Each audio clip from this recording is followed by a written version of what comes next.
చెప్తున్నాడు. అక్కడ ఏం చెప్తున్నాడంటే వాళ్ళకి పాఠం, వాళ్ళందరికీ ఏం పాఠం చెప్తున్నాడంటే ఆయన అడుగుతున్నారు. ఆయన ఇంట్లోనికి వెళ్ళిన తర్వాత ఆయన శిష్యులు మేమెందుకు ఆ దయ్యములను వెళ్ళగట్టలేకపోతే ఏకాంతంగా ఆయనను అడిగిరి. అందుకు ఆయన ప్రార్థన వలనే కానీ మరి దేని వలనైనను ఈ విధమైన అది వదిలిపోవటం అసాధ్యమని వారితో చెప్పాను. మూడవది ఏం చెప్పాడంటే నువ్వు ప్రార్థనతోటి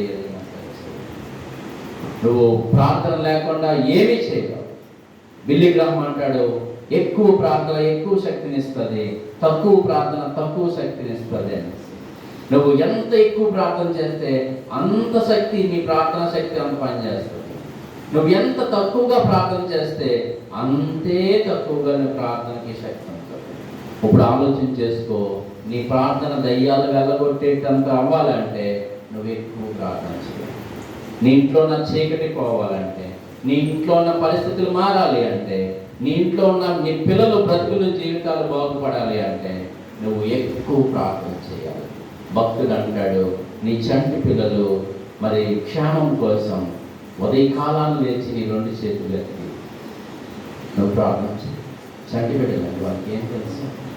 వాళ్ళకి బాధ్యత తల్లిదండ్రులుగా మనమే ఉంది. వాళ్ళు పట్టించుకోవాల్సింది మనం, వాళ్ళ క్షేమం కోసం పాకులాడవలసింది మనం. ఏదైనా మన బిడ్డల కోసం మనమే చేయాలి. కుటుంబ దర్శనాలు చేసినప్పుడు మౌనిక అంటుంది, నేను చాలా కాదు అమ్మ, అపోస్తులు కూడా ఇలాగే చేశారు. బాధపడకు, నీ పిల్లలకి రేపు పొద్దున్న ఆశీర్వాదం అని. ఇంకా నేను భోజనం అనలేదని, పర్లేదురా దేవుడే చూసుకుంటాడు అని చెప్తే తన చక్కగా మాట్లాడుతుంది. ఎందుకంటే వాళ్ళు బాగా కష్టపడి వచ్చారు. పొద్దున్న లేచి సాయంత్రం వరకు కష్టపడి, కొద్దిగా కష్టమైనప్పటికీ నేను చెప్పాను, తను ధైర్యపరిచాను. అమ్మా, దేవుడు ఈ పనిని, దేవుని యందు మనం పడే కష్టం ఎప్పుడు కూడా పోదు. ఆయన కోసం 1 గంట నువ్వు కష్టపడితే చాలు, ఆయనని బిడ్డలు అందరినీ చూస్తాం. ఆయన నమ్మిన బిడ్డలు ఎప్పుడు కూడా బిచ్చమెత్తగా నేను. ఎందుకంటే దేవుని విషయంలో మనం ప్రార్థన, ఏ ఇంటికి వెళ్ళి మనం ప్రార్థన చేయాలన్న రెడీగానే ఉండాలి విశ్వాసం. ఈలో సరుకులు కానీ, ఈ చిన్ని కానీ, మీరు సచివేణి గారు కానీ అన్నా కాదు, ఆవిడెంత చూడండి, ఆవిడ వయసుని చూడండి. అసలు ఆవిడ ఎక్కడికైనా సత్సారం మనం చేస్తారు మాట్లాడి. అసలు ఏ రోజు మందిరం మాట్లాడారు. మనం కూడా ఆగస్ట్ 15 ఆవిడకి ఏం గిఫ్ట్ ఇచ్చారు? చర్చి మానకుండా అటెండ్ అవుతారు. ఆ గిఫ్ట్ ఆవిడకి ఇచ్చారు. సంవత్సరం అంతా ఆగకుండా వచ్చిన ఆవిడ ఉంటే ఆవిడ, అది వర్షమైనా పెళ్లి తుఫానైనా సరే ఆవిడ వచ్చారు. ఎందుకు ఈ మాట చెప్తున్నానంటే మనం అందరం ప్రార్థనలోనే, ప్రార్థన పరిస్థితిని మారుస్తుంది. ప్రార్థన దయ్యాన్ని వెళ్ళగొడుతుంది. ప్రభు అడిగింది కేవలం ప్రార్థన వల్ల మాత్రమే జరుగుతుంది.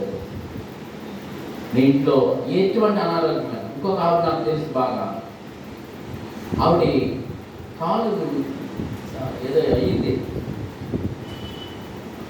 ఆవిడ అసలు హాస్పిటల్కి వెళ్ళి ఏంటంటే నేను ప్రార్థన చేసుకుంటాను, దేవుడు తగ్గిస్తాను. నేను అలా గమనిస్తాను ఉన్నాను, తగ్గిపోయింది. అంటే నేను హాస్పిటల్కి వెళ్ళొద్దని నేను చెప్పట్లేదు. అలాగని విశ్వాస పరిమాణాలు వేరు. కొద్దిగా ఉన్నాడు కొద్దిగా విశ్వాసం ఉంటుంది, కొద్దిగా ఎక్కువ చెప్పుల ప్రార్థనలు ఎక్కువలో ఉన్నవాడు ఆడు కొద్దిగా ఎక్కువ విశ్వాసం ఉంటుంది. ఇంకా పెద్దగా ప్రార్థన, ఎక్కువగా ప్రార్థన పొందినవాడికి ఎక్కువ శక్తి ఉంటుంది. వాడలాలు మన విశ్వాస పరిమాణాలను బట్టే మన నిర్ణయాలు ఆధారపడి ఉంటాయి.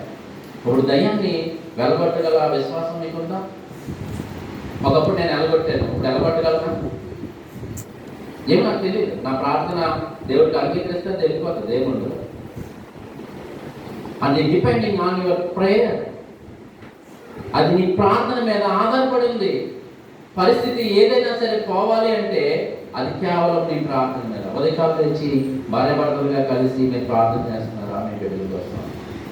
లేకపోతే మీకు అలా అనిపించకపోతే మాతో జాయిన్ అవ్వండి. మేము ఉదయకాలం 5:30కి మీకు కాల్ వస్తుంది. కాల్లో మీరు జస్ట్ జాయిన్ అయితే చాలు, మిగతా కార్యక్రమం అంతా మీకు వాయిస్లో వినపడతా ఉంటుంది. మీరు ప్రార్థనలోని ఎక్కువగా ఉండడానికి ఆలోచించండి.